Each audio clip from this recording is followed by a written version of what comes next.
The sharp crack of his hand striking her backside echoed down the quiet, sunlit street, louder than a gunshot. The red silk of her dress rippled with the force of the blow. To him, she was just another pretty object to play with, a toy meant to be broken. He never imagined that the hand he had just slapped belonged to the woman who would single-handedly dismantle his entire corrupt world. Before we go any further, tell me in the comments where in the world you're watching from. And don't forget to subscribe. You will not want to miss how this story ends. The late-day sun pressed hard against the flawless lawns of Crestwood Hills, a neighborhood so wealthy it seemed to hum with the quiet murmur of money. Grass glowed an impossible green. Hedges stood sculpted into perfect geometric shapes. Silence itself was the most prized possession. Into that sterile perfection walked Maya Vance, a vivid crimson flash against a beige canvas. Her simple red silk dress clung to her figure, outlining a silhouette both powerful and elegant.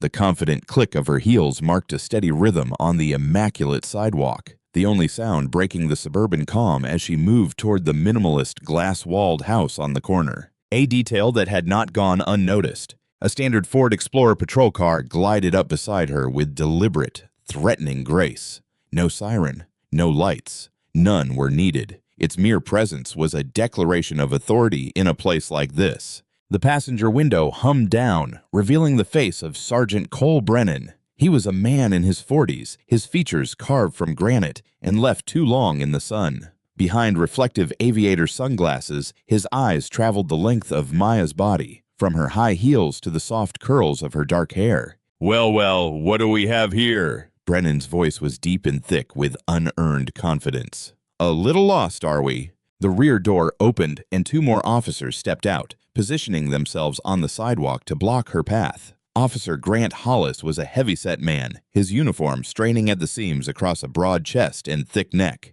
He said nothing, only cracked his knuckles and grinned. The other, Officer Tyler Reed, was younger, thinner, with a weasel-like face and an eagerness to please his superior. "Looks like one of those influencers, Sarge," Reed gushed, eyes wide and hungry. "Came to take pictures for her profile." Maya stopped, relaxed, yet alert. Her eyes, the color of polished black obsidian, were penetrating and assessing. She gave them a cool, serene look that revealed nothing of the calculations racing through her mind. "I'm not lost, officers. I live here." She indicated the house with a slight tilt of her head. The three men exchanged a glance, a silent, mocking conversation passing between them. Brennan released a short, ugly laugh. "You live here, sweetheart? Even the maids and gardeners in this neighborhood don't live here." He removed his sunglasses and hooked them on his uniform shirt. His pale blue eyes were cold and dismissive. "So, why don't you tell us the truth? Visiting your sugar daddy? The old coot finally traded his wife in for a newer model?"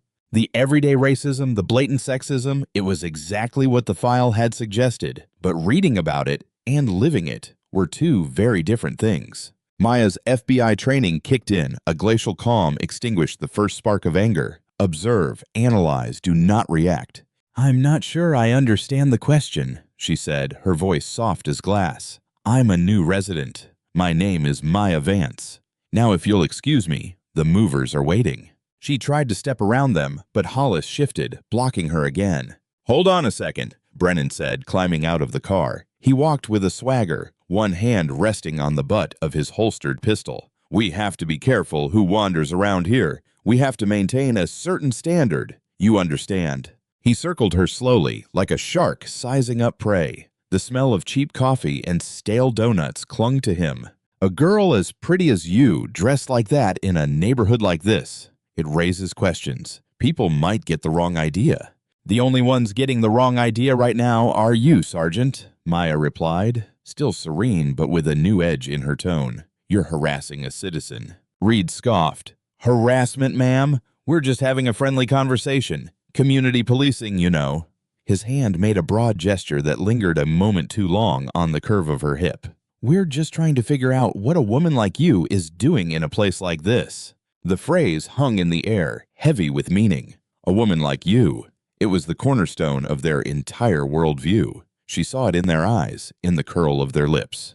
To them, a black woman of her beauty and bearing in this neighborhood could only be one thing: merchandise, a toy, something purchased. The possibility that she had earned her place here through her own merit simply did not exist in their small, hate-filled world. "My business is my business," Maya said, locking eyes with Brennan. "And right now, my business is getting into my house. You're detaining me without cause." Brennan's smile widened, showing teeth in a predatory grin. He was enjoying this, the power, the intimidation. He stepped closer, invading her personal space until she could feel the heat radiating from his body. "Detaining? Oh no, sweetheart, we're just talking, and we'll finish when I say we're finished." His gaze dropped from her eyes, tracing the line of her neck, lingering on the way the red silk settled over her chest. "Or maybe," he added, lowering his voice to a conspiratorial whisper, "this is only the beginning."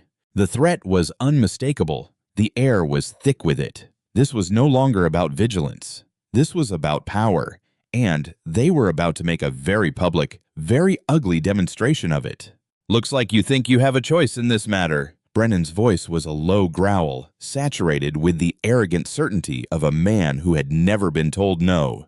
"Let's get one thing straight. I am the law." I took another step, closing the last of the distance. The sun warmed Maya's skin, but Brennan's cold stare was colder than any winter morning. She stood firm, a statue of defiance carved from flesh and bone, her spine a rod of steel beneath the soft silk. Hollis shifted his weight from one foot to the other. The leather of his duty belt creaked. He was enjoying the show, a silent and menacing spectator. Reed, the sycophant, followed his sergeant's lead. "Yes, ma'am. You should show a little respect. We're just looking out for the neighborhood." He licked his lips, letting his eyes crawl over her body in a way that made her skin feel dirty. "We wouldn't want any undesirable elements settling in." The hypocrisy was stifling. They spoke of standards and respect while behaving like street thugs. Maya's mind, an instrument of precise analysis and strategy, was already 10 steps ahead. She could end this right now. A sharp strike to Brennan's throat, a disarm, an elbow to Hollis's ribs.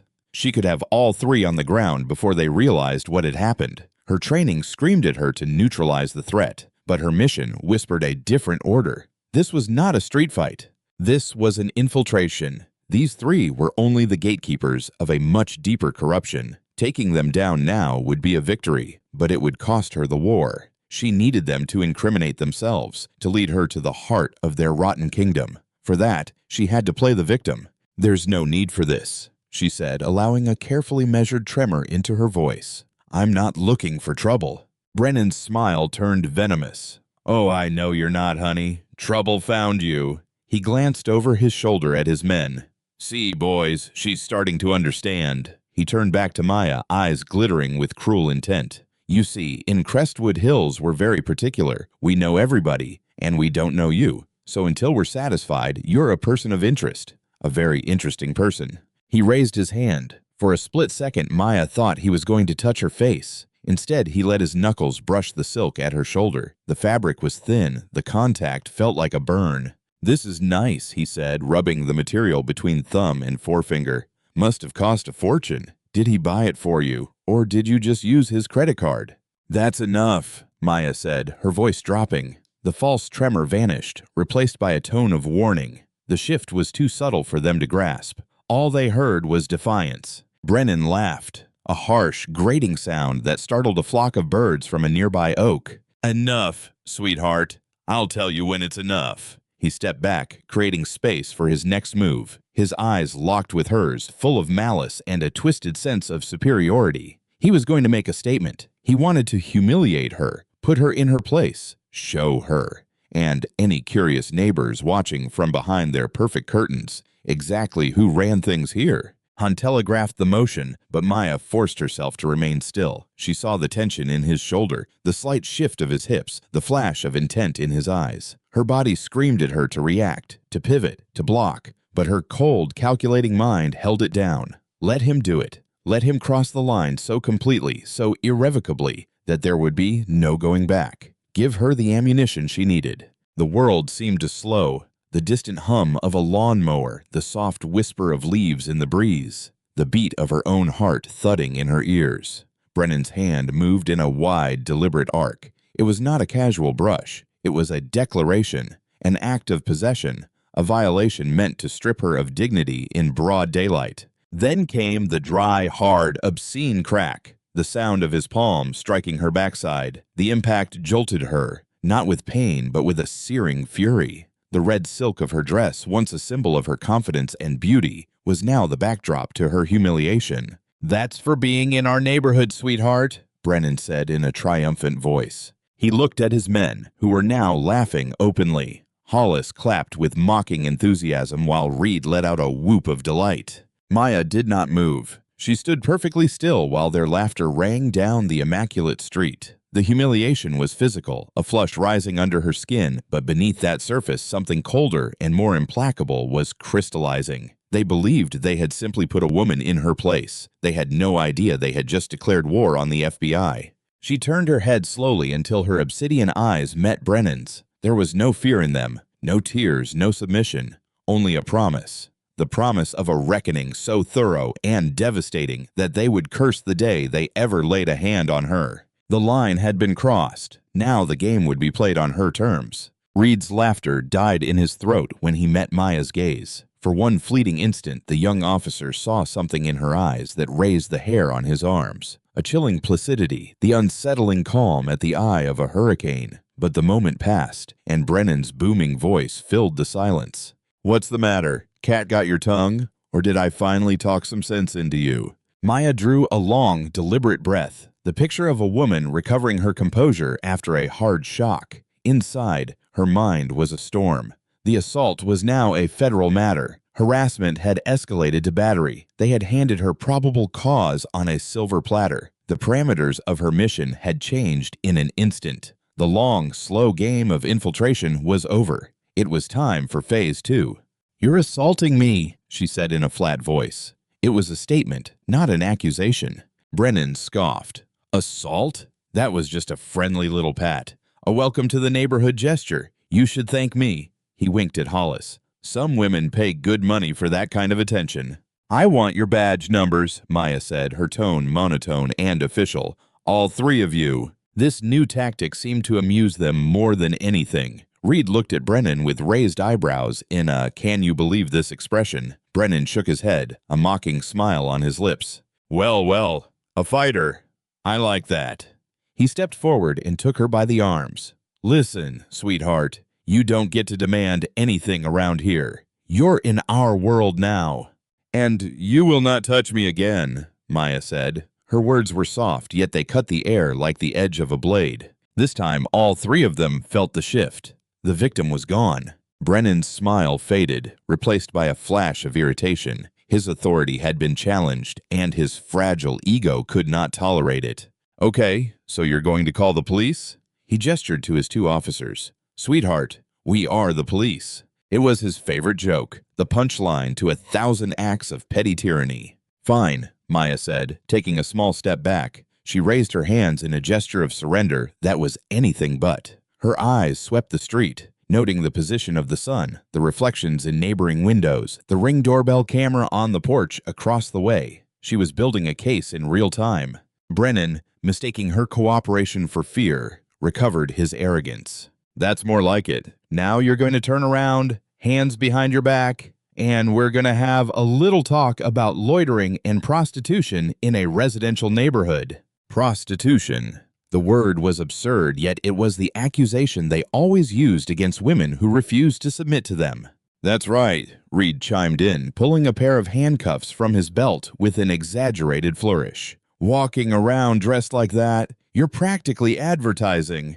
Maya knew this was the critical moment. Every instinct, every fiber of her being wanted to fight.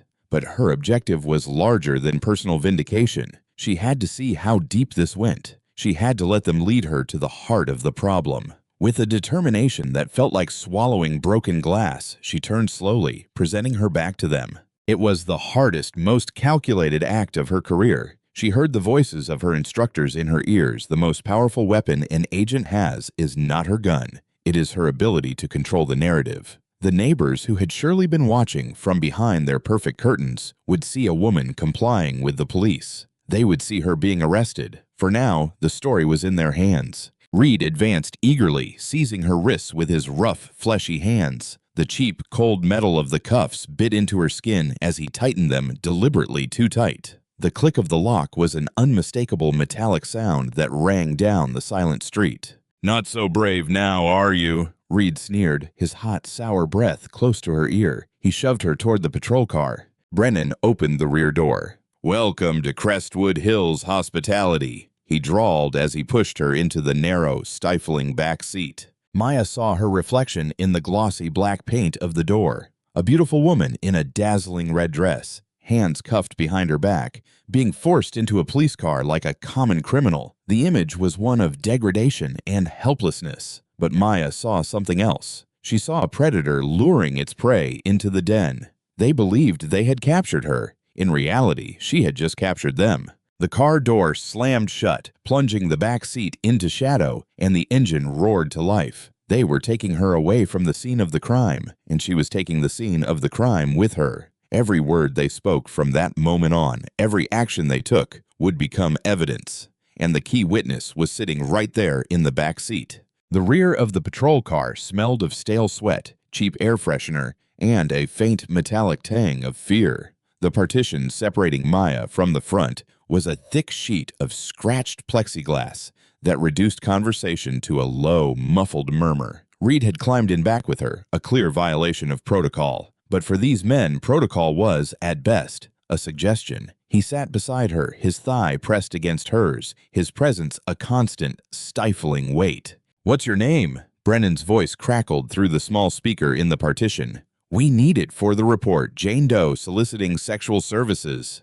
"My name is Maya Vance," she said clearly and firmly. "Maya," Brennan repeated, drawing the name out. "Exotic. Bet your real name is something like Destiny or Chantel, right?" Hollis, in the passenger seat, snickered. "Nah, Sarge, it's Diamond. I can feel it." The steady, everyday stream of racism was exhausting, but Maya filed it away. Every insult, every stereotype was another brick in the wall of charges she was building against them. Reed leaned closer, dropping his voice to a conspiratorial whisper meant only for her. "You could make all this go away, you know. We don't have to go all the way downtown. We could find a quiet place, talk for a while, reach an understanding." His hand moved, resting on the seat inches from her thigh. The implication was as repulsive as it was unmistakable. Maya turned her head slowly and fixed her dark eyes on his. "If you touch me," she said, lowering her voice to an almost glacial tone, "I will tear off a bloody stump." For the first time, a flicker of genuine fear crossed Reed's face. He jerked his hand back as if he had touched a hot stove. He tried to cover his reaction with a nervous laugh. "Just kidding. Geez, can't take a joke." They drove on. The pristine mansions of Crestwood Hills gave way to the more ordinary architecture of the city. They were not headed to the central station. They were going to their own local precinct, the private kingdom of their particular brand of thieves. When they pulled into the rear parking lot, Brennan killed the engine and twisted in his seat, meeting Maya's eyes in the rearview mirror. "Welcome to my kingdom," he said. The station was a two-story brick building that looked as if it had been built in the 70s and never renovated since. Inside, the air was thick with the smell of burnt coffee and disinfectant. The desk sergeant, a fat balding man named Walt Pierce, barely glanced up from his newspaper as they brought Maya in. "Another one, Frank?" Pierce asked in a monotone. "Another one," Brennan confirmed, shoving Maya toward the booking counter. "Soliciting, loitering, and resisting arrest for good measure." It was a complete fabrication, but it was a fabrication that would go into the official report. Maya said nothing. Arguing here was useless. The system was designed not to believe her. "Empty your pockets," Pierce growled without looking at her. "My hands are cuffed," Maya said with a sigh of exasperation. Brennan unlocked one cuff, leaving the other attached to her wrist. "Come on, princess, we don't have all day." Maya placed her small handbag on the counter. Inside was a wallet containing several credit cards in the name of her false identity, a high-end lipstick, and her keys. She carried no phone, a deliberate choice. She knew they would take it, and she already had another method of communication in mind. While Pierce clumsily cataloged her belongings, the door to the back offices opened. A man in his 40s with gray at the temples and a perfectly pressed uniform stepped out. His nameplate read Chief Donovan Brennan, the older brother of Cole Brennan and the king of this small, corrupt castle. Franklin, what's this? Chief Brennan's voice was quiet, almost soft, which only made it more threatening. He did not look at Maya, keeping his gaze fixed on his brother. Just cleaning the streets, Alan, Sergeant Brennan said with a tone that mixed deference and pride. Found this one looking for clients in Crestwood. Chief Donovan Brennan finally turned his attention to Maya. It was a slow, deliberate appraisal, like a rancher inspecting livestock. He took in the red dress, the cuff on her wrist, the defiant set of her jaw. A faint smile touched his lips but never reached his eyes. I see, he said quietly. He stepped to the counter, picked up her wallet, and flipped through the identification documents. Miss Vance, from out of state. He looked her in the eyes. They were the same cold blue as his brother's. You're a long way from home, Miss Vance. People get lost around here. Bad things happen to those who don't belong. The threat was veiled but unmistakable. This was not just 3 corrupt cops. This was a systemic problem. The corruption reached the highest levels. The chief was not here to enforce the law. He was here to protect his family, his men, his illicit empire. Book her, Chief Brennan said, dropping the formality. And make sure you're thorough. I want everything by the book. He stared hard at Maya, and his smile widened, though this time it grew colder. Our book. He turned and walked back into his office. The door closed behind him with a soft click. Sergeant Brennan smiled, revitalized by his brother's approval. You heard the man, he said, grabbing Maya by the arm. Welcome to the Brennan Kingdom. Around here, the charges stick, the paperwork disappears, and nobody hears you scream. He shoved her towards the holding cells, his laughter echoing down the sterile hallway. They believed they were burying her in paperwork, locking her away in the dark. They had no idea they had just locked her in a room with all their secrets. The cell was a small concrete box painted a sickly institutional green. It contained a metal bench and a toilet, both bolted to the floor. The air was stale, heavy with the ghosts of past misery. Brennan slammed the barred door. The sound of the bolt locking carried a brutal finality. Enjoy your stay at the Brennan Ritz, he said with contempt through the bars. Room service is a little slow, and the company's worse. He and his men walked away, their laughter fading down the corridor, leaving Maya in the buzz of fluorescent silence. She sat on the cold metal bench, the remaining cuff removed, and drew a deep breath. Oith, trying to center herself. The initial shock and fury had subsided, replaced by a cold, focused calm. This was her terrain. She had operated in far worse conditions, in hostile territories where a single misstep meant death, not merely a false charge. This place, with its predictable corruption and its arrogant, clumsy antagonists, was a controlled environment by comparison. Her priority was to establish communication. They had taken her bag, but they had not found what mattered. During the clumsy search, Hollis had been more interested in groping than in professional security. He had not noticed the small, flexible device sewn into the hem of her silk dress. It was not a phone. It was a one-time encrypted burst transmitter, a kind of panic button.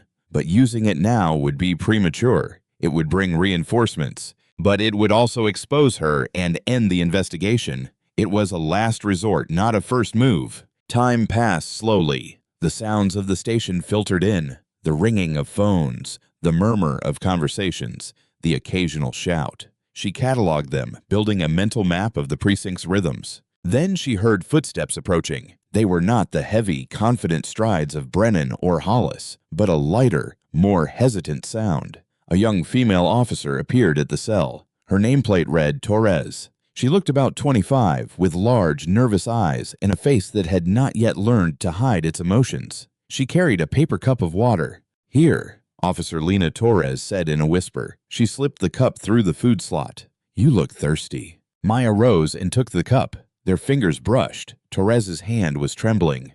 Thank you, officer, Maya said softly without threat. She looked the young woman in the eyes and saw internal conflict. Torres was new, frightened but also disgusted by what she had witnessed. She was the weak link in the blue wall. They shouldn't have done that, Torres blurted suddenly, glancing nervously down the empty hallway. What Brennan did, it wasn't right. No, Maya agreed calmly. It wasn't. They do things like that all the time, Torres continued in a rush. They think it's funny. They call it maintaining standards. Chief Brennan encourages it, says it keeps property values high. She shook her head, a deep disillusionment etched on her young face. I thought I was going to help people. This was the moment. The opening. Maya knew she had to handle it with surgical precision. One wrong word and Therese would retreat into her shell of fear. You can still help people, Maya said. Her voice was low and steady, an anchor in the young officer's sea of doubt. You can help me. You can help the next woman they decide to put in this cell. I can't, Therese whispered, terrified. If they find out, Brennan will ruin me. He'll plant something in my locker. I've seen him do it. I don't need you to testify, Maya said, remaining calm. I don't need you to file a complaint. I need only one thing, and I will never reveal where I got it. You have my word. Therese hesitated, her internal struggle written across her face. She glanced again at the empty hallway, then back at Maya. The woman in the red dress, bruised in spirit but unbowed, did not look like a criminal. She looked like a warrior. Maybe, Therese thought, this was her chance to finally do the right thing. What? Therese whispered, her voice tight with fear and a spark of defiance. What do you need? I need a phone, Maya said. A disposable one, just for one call. Drop it in the trash can in the women's restroom.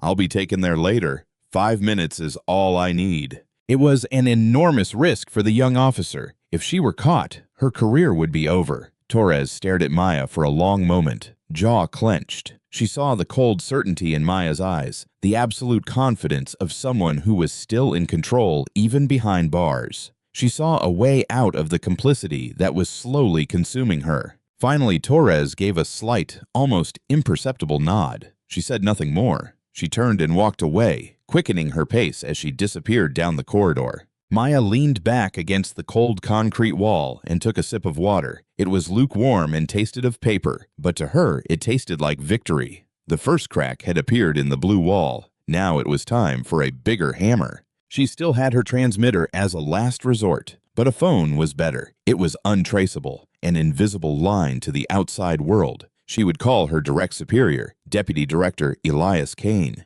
He would know how to handle the situation with the necessary discretion and force. The Brennan brothers believed they had her trapped in their kingdom. They had no idea she was about to call in an airstrike. Later, Maya put her plan into motion. She began complaining of severe stomach pains, doubling over on the bench and letting out a low, convincing moan. It was a classic tactic, almost a cliché. But in a place run by arrogant men who viewed women as little more than a collection of hysterical problems, it was guaranteed to work. Desk Sergeant Pierce ignored her for a while until her groans became too irritating to ignore. "What's your problem now?" he barked over the intercom. "I think it's food poisoning," Maya gasped, clutching her stomach. "I need a bathroom. A real one.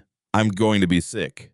Pierce sighed in resignation. The last thing he wanted was to clean up a mess in a cell. He radioed Officer Torres. "Take the new detainee to the restroom. Don't let her out of your sight."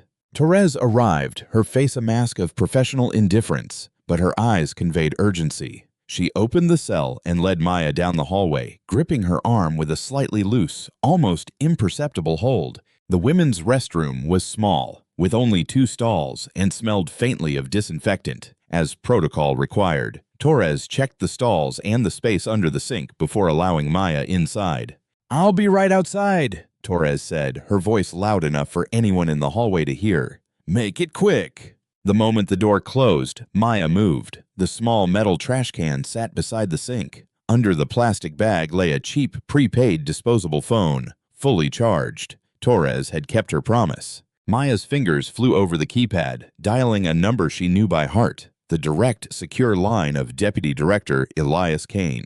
Kane was her mentor, a 30-year veteran of the Bureau, a man known for his integrity and iron will. He himself had recruited her, seeing in her a reflection of his own unwavering commitment to justice. He was about to bring the full weight of the federal government down on this precinct. The phone rang twice. "Kane," he answered in a rough, impatient voice. "Director, this is Agent Vance," Maya whispered, her voice tight and low. "Code Sierra Niner. I'm compromised." There was a pause on the other end. "Vance, what the hell are you talking about? Your report this morning said everything was on track." "The situation escalated. I was illegally detained by 3 officers led by Sergeant Cole Brennan. It's systemic, sir. The police chief is his brother. They run this town like a cartel. I have evidence of assault, corruption, and attempted solicitation. The words poured out of her, a compressed file of the day's events. Another pause, longer and heavier this time. When Kane spoke again, his tone had changed. It was no longer impatient or concerned. It was cold. "Where are you, Agent Vance?" "Crestwood Hills Precinct. I'm in a holding cell. They've fabricated charges. Sir, we need to move. Internal Affairs, Civil Rights Division, the full team." "Listen to me very carefully," Kane said. Hearing him use her first name sent a chill through her body. He never called her by her first name. "You need to stand down. That is a direct order." Maya felt her blood freeze. "Sir, I don't understand. These men are criminals." "You have no idea what you've walked into," Kane said harshly. "The Brennan family has contacts that go far above my level, and certainly far above yours. I just got off the phone with Chief Brennan. He called me as a courtesy to inform me that one of my problem agents was causing a disturbance in his town." The betrayal was so swift, so absolute, that it stole her breath. Kane, her mentor, the man she trusted completely, had not only ignored her plea, he had actively conspired against her. He had been on the phone with the enemy. "He told me you were unstable," Kane continued in an icy voice, "that you have a history of false accusations. He's building a narrative, Maya, and right now he has more credibility than you do." "That's a lie," Maya hissed, her voice trembling with a rage so deep it was almost inaudible. "You know my record." "Your record no longer matters," Kane snapped. "You've made a mess. There's nothing I can do. You're on your own. My official advice is to take the public disorder charge, serve your time, and walk away. If you push this, they will bury you, and I will not be there to help you." The call disconnected. Maya stared at the disposable phone in her hand. Suddenly, the plastic felt slick and alien. She was alone, completely alone. Her safety net had not merely failed, it had revealed itself as part of the trap. Kane was not simply a coward, he was complicit. The corruption did not stop at the edge of this town. Its tentacles reached into the very institution to which she had sworn her life. The door handle rattled. "Vance, you all right in there?" Torres asked nervously. Maya drew a deep, shuddering breath, forcing the icy fury down. She dropped the phone into the trash, splashed cold water on her face, and assumed an expression of weary resignation. When she opened the door, she looked like a woman whose last hope had just been extinguished. "I'm fine," she said in a hollow voice. As Torres escorted her back to the cell, Sergeant Cole Brennan was waiting, leaning against the bars with a triumphant, malicious smile. He held up his own phone. "Just got off the phone with your boss," he drawled, dripping with satisfaction. "Director Kane says you're a handful. Told me to handle this locally and take my time." He opened the cell door and shoved her inside. "Looks like nobody's coming to rescue you, Agent Vance. You're not in the FBI's house anymore. You're in mine." The cell door slammed shut, and this time the sound of the bolt locking was different. It was no longer merely the sound of confinement. It was the sound of a tomb ceiling. Brennan's words echoed in Maya's mind, a toxic refrain of betrayal and abandonment. "You're in my house now." He lingered outside the bars for a long moment, savoring his victory. His smile was a grotesque grimace on his brutal face. "What's the matter?" he taunted in a low, intimate voice. "That look on your face, like you just found out Santa Claus isn't real." He let out a deep, throaty chuckle. "Your own people sold you out. Threw you to the wolves. How's that feel?" Maya gave him no satisfaction of a reply. She turned her back and walked to the farthest corner of the cell, offering him only a wall of red silk and a stone silence. Her mind was a raging storm, but her exterior was a placid lake. Showing weakness now would be a fatal mistake. Brennan's amusement quickly soured into irritation. He rapped his baton against the bars. "Hey, I'm talking to you. Look at me when I'm talking to you." Still, she did not move. She could feel his gaze burning into her back, seething with impotent rage. He was a bully who fed on fear, and she was starving him. After another tense moment, he released a growl of frustration and stormed away. "Fine, rot in there. We'll talk later." The moment his footsteps faded, Maya let her facade collapse. She slid down the rough concrete wall until she was sitting on the floor, head in her hands. The betrayal hurt more than any physical blow. Kane had not merely been her superior, he had been a father figure, the embodiment of the FBI's ideals. His desertion meant the corruption was not a localized cancer. It was a metastatic disease that had infected the highest levels of federal law enforcement. She was no longer simply an undercover agent in enemy territory. She was a lone warrior against a conspiracy she had only begun to comprehend. Despair was a luxury she could not afford. She compartmentalized the pain and focused on the mission. Her objective remained the same, only the stakes had changed. Before, she had been fighting for justice. Now she was fighting for her life. The disposable phone was gone, a lost resource. The transmitter in her dress remained an option, but it was nuclear. Activating it would bring a tactical team, but it would also bring Kane's people. Whom could she trust? Who would be on that team? Friends, or a cleanup crew sent to bury the evidence and her along with it. She needed a new plan, a new ally, someone outside the system, someone with nothing left to lose and a reason to hate the Brennans as much as she did. Her mind raced through the file she had memorized before going undercover. It was thin, composed mostly of circumstantial evidence and anonymous tips, but one name stood out. Connor Hale, former investigative reporter for the local paper, the Crestwood Chronicle. Hale had been a rising star, a tenacious type who had written a series of articles hinting at police corruption and financial misconduct in the city administration. He had gotten too close. Then his career had collapsed. A DUI charge, a public and messy divorce, and a fabricated plagiarism case had cost him his job at the paper and social ostracism. The Brennans' fingerprints were all over his downfall. Hale was, by all accounts, a broken man living in a cheap apartment on the edge of town, drowning his sorrows in bourbon. But he was also the only person in that city who had seen the truth and tried to bring it into the light. He was her only hope. The problem was getting a message to him. Hours passed. The afternoon light gave way to the long shadows of evening. They brought her a tray with a stale sandwich and a cup of lukewarm coffee. She forced herself to eat, conserving her strength. Later that night, Officer Torres appeared again, ostensibly on a routine check. Her face was pale, her eyes filled with a mixture of fear and pity. "I overheard Brennan on the phone," Torres whispered, her voice barely audible through the bars. "He was talking to his brother. They're moving you to the county facility in the morning, but they're not taking the interstate. They're planning a detour. They were laughing about it. A detour, a quiet road, an escape attempt. A tragic accident." Maya knew exactly what it meant. They were not merely going to bury her in the system. They were going to bury her in the ground. "Torres," Maya said, her voice urgent but controlled. "I need you to do one more thing. It's the last thing I'll ask of you." "I can't," Torres stammered, shaking her head. "They're going to kill me either way," Maya said, locking eyes with the young officer. "Do you want to live with that for the rest of your life, knowing you could have done something?" She saw a flicker of indecision, a spark of courage. "I don't need a weapon. I don't need a key. I need you to deliver a message." She gave Torres the name, Connor Hale, and an address she had memorized from the file.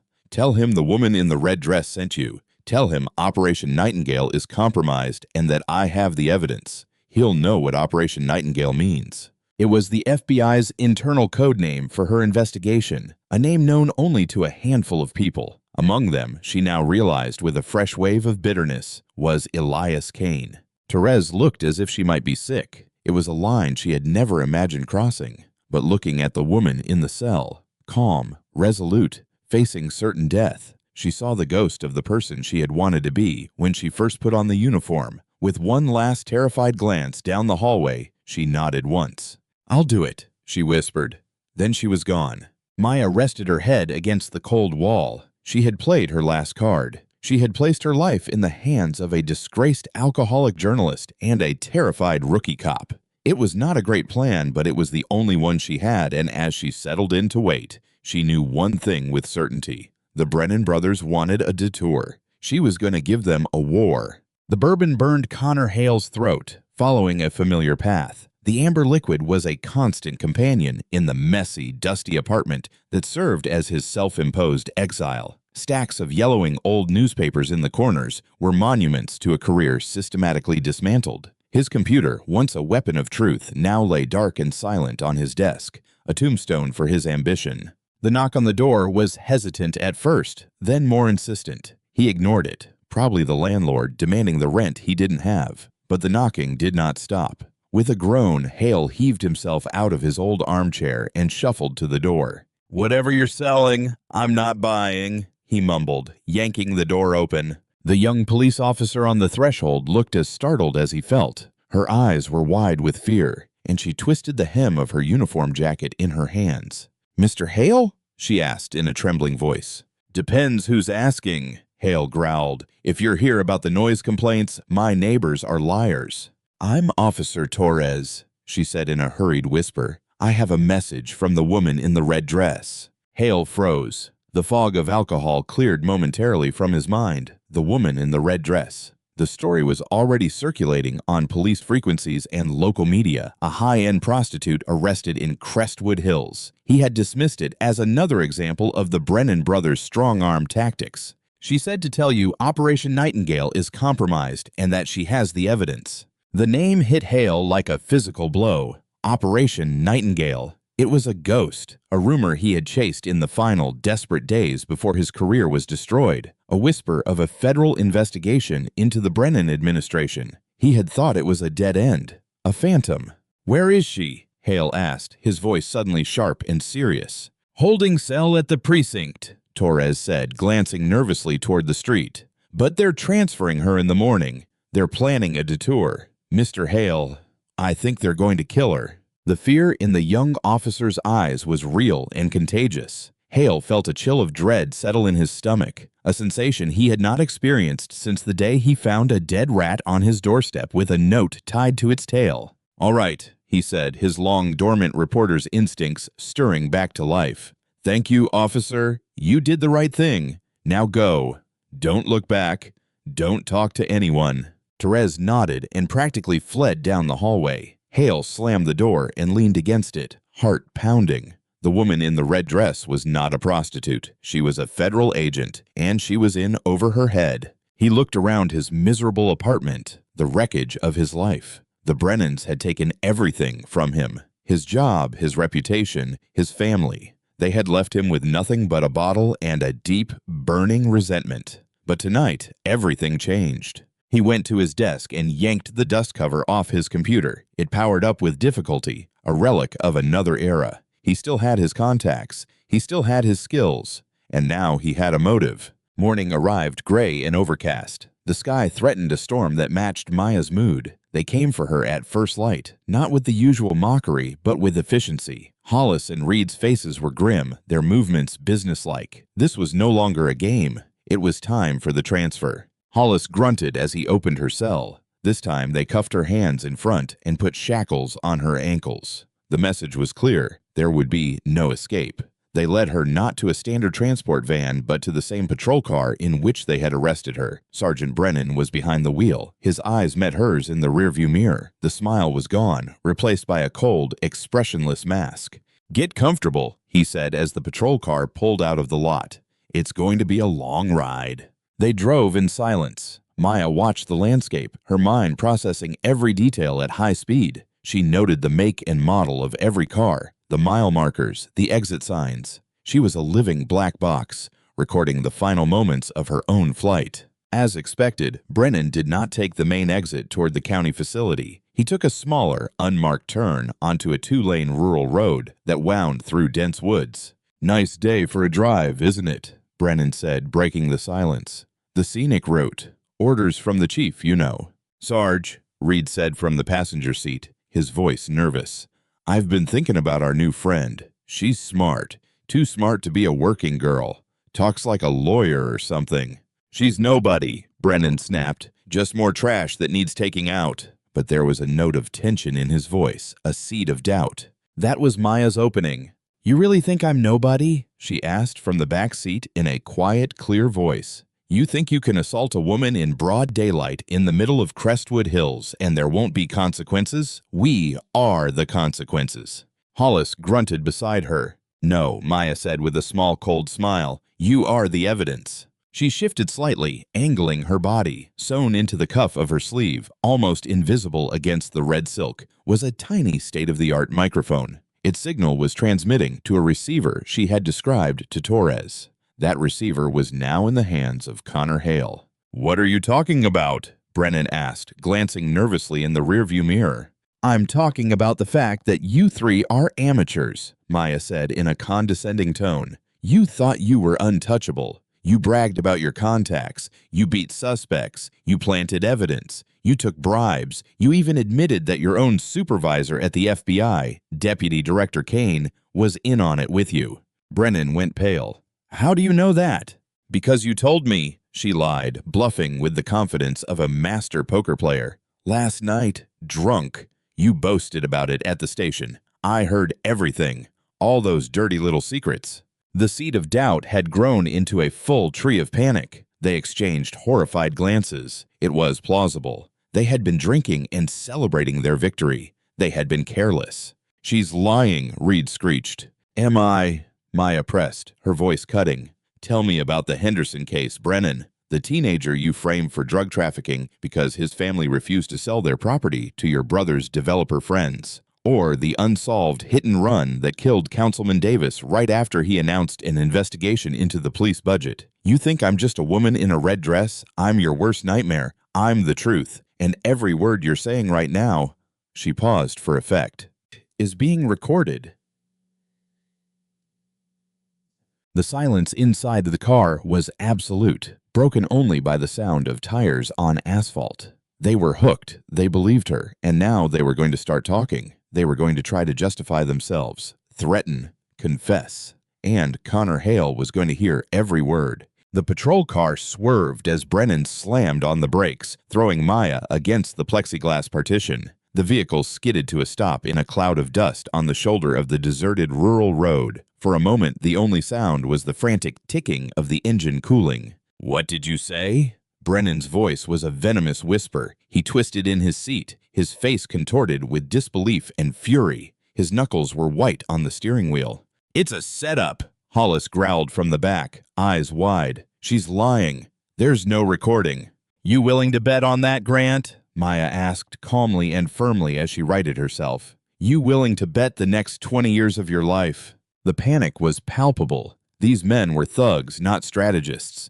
They operated in a world of brute force and intimidation. The idea of being outmaneuvered, of having their own words used against them, was an alien and terrifying concept. Shut it off, Brennan snarled. Whatever it is, shut it off now. I can't, Sergeant, Maya said. It's voice-activated and it's transmitting live. I imagine the local media is receiving a very interesting audio feed right about now. I wonder what the headlines will be tomorrow. Crestwood's finest confessed to murder and corruption.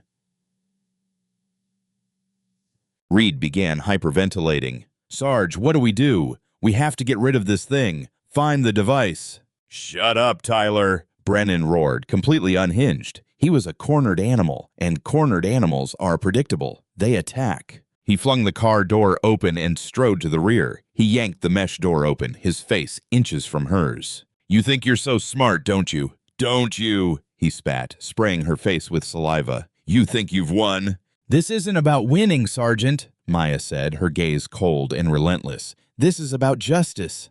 The word seemed to enrage him further. Justice? He laughed, a high, unhinged sound. There's no justice here. There's only us. He grabbed the front of her dress and hauled her out of the car by force. The ankle shackles made her stumble. She would have fallen if not for his iron grip. Hollis and Reed scrambled out of the vehicle, weapons drawn. The pretense was over. This was no longer an official transfer. It was a kidnapping, and it was about to become a murder.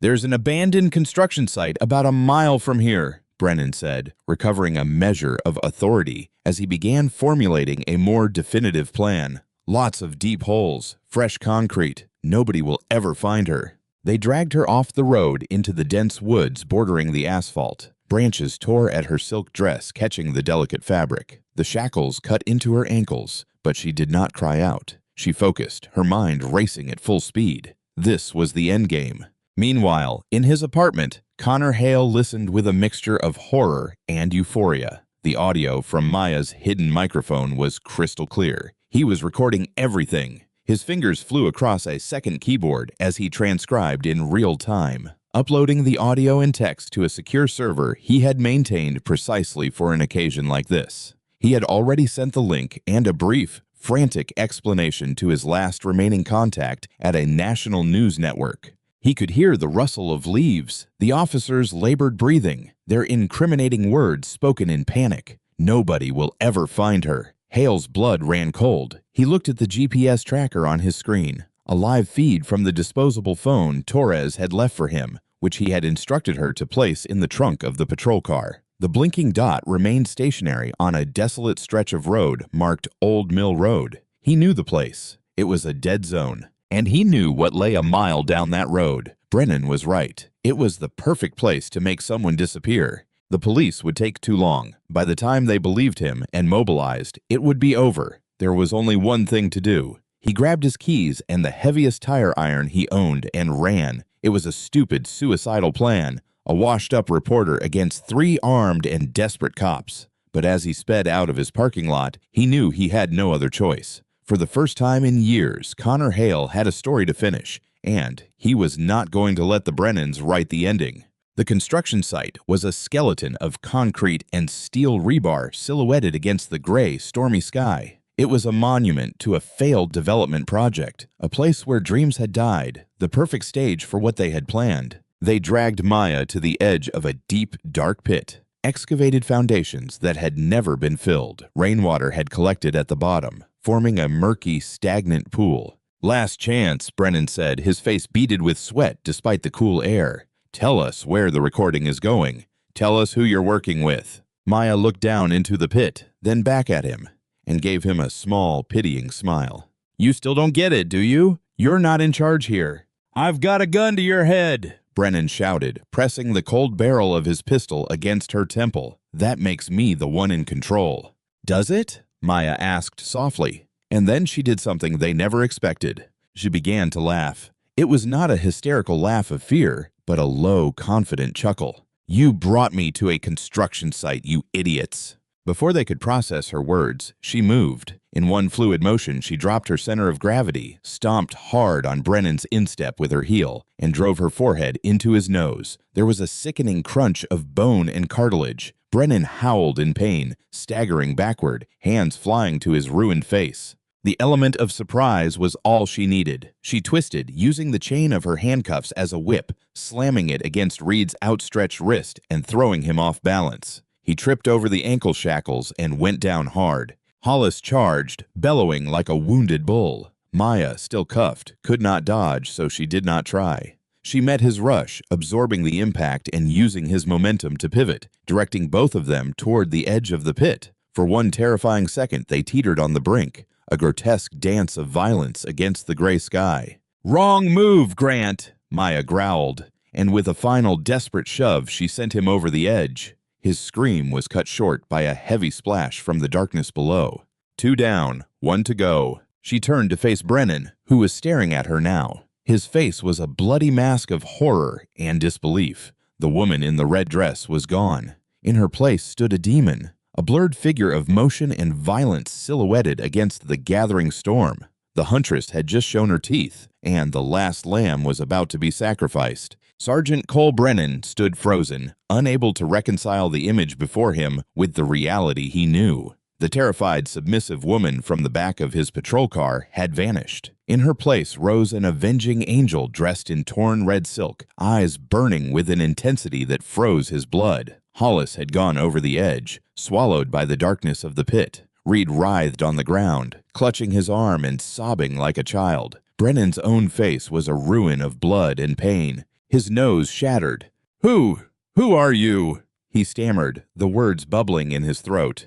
Maya took a step toward him. The chains on her ankles clinked against the concrete. The sound was like a death knell. "I am the reckoning you've had coming for a very long time," she said in a low, threatening voice. Brennan fumbled for his weapon with trembling hands. He raised the pistol, but his aim was unsteady. "Back up, I'll shoot." "You've already shot yourself, Cole," Maya said, taking another slow, deliberate step. "You did it the moment you put your hands on me. You, your brother, your entire corrupt department. It's over." Brennan's radio clipped to his jacket crackled to life. It was Pierce, the desk sergeant. His voice cracked and panicked. Frank, where are you? It's all over the place. We've got national news vans outside. We've got feds kicking down the door. The live feed, my God, Frank, what did you do? Brennan went white. Live feed. It had not been a bluff. Every word, every threat, the sound of Hollis falling. The entire world had been listening. He looked away from the radio and stared at Maya, his face a canvas of dawning horror. In that instant of distraction, Maya closed the distance. She moved with a speed that seemed impossible for a woman in chains. Her cuffed hands rose in a swift arc, striking the pistol and sending it skittering across the concrete out of reach. Before he could react, she drove her knee into his abdomen, doubling him over. Her still cuffed hands came down like a hammer on the back of his neck. He collapsed to the ground, the will to resist gone. Sirens wailed in the distance, drawing closer with every second. Headlights cut through the gloom of the woods, illuminating the chaotic scene. A battered car screeched to a halt at the edge of the site, and Connor Hale jumped out, tire iron in hand, arriving just in time to witness the end. He froze, stunned,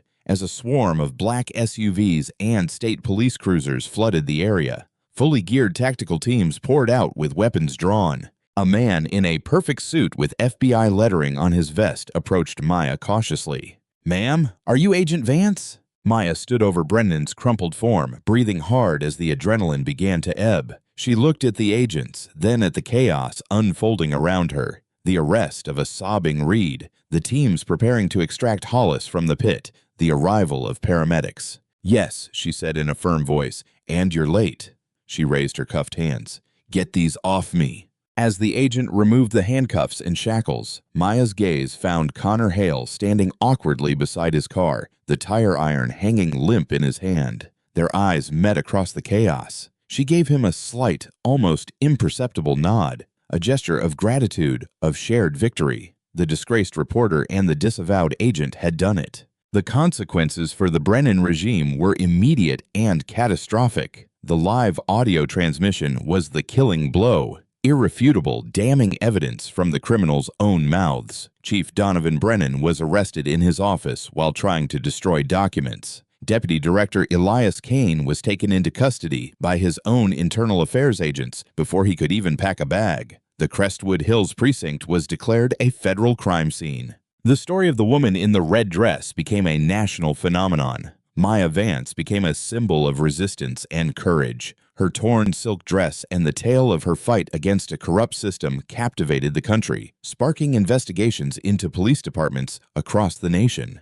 The corruption the Brennans had cultivated in darkness was finally exposed to the purifying power of sunlight. A month later, the sun set over Crestwood Hills, painting the sky in shades of orange and purple. The neighborhood was quiet again, but it was a different kind of quiet. Not the sterile, fearful silence of before. It was the peaceful stillness that comes after a storm has cleared the air. Maya Vance stood on the balcony of her glass house, not in silk, but in comfortable jeans and a simple t-shirt. She held a cup of tea, watching the last rays of light fade from the sky. The house was no longer merely a set piece. It was her home. The Bureau had asked her to stay and oversee the formation of a new federal task force dedicated to rooting out systemic corruption. She had accepted. Her work here was not finished. It was only beginning. Below, the community was healing. Cases were being reopened, wrongful convictions overturned. Families shattered by the Brennans' reign of terror were beginning to put themselves back together. Officer Lena Torres had been fully exonerated and was now a key witness for the prosecution. Her testimony was helping rebuild the department from the ground up. Connor Hale's career had been reborn. His exclusive reportage had earned him a Pulitzer, and he now led a national investigative team, giving voice to the marginalized in other forgotten corners of the country. Justice is not a destination. It is a path, a constant, relentless struggle against the dark. That day, Maya had not merely fought for her life. She had fought for the soul of a community, for the very idea that no one is above the law and no one is beneath justice. The scars would remain, on her and on the town, but scars are not signs of weakness. They are proof of survival, testimony to battles won, and in the quiet of the twilight, that was a victory worth savoring. What do you believe is the most important quality for someone fighting for justice? Have you ever seen a small act of courage create a great change? Share your thoughts in the comments. Your stories give hope to us all.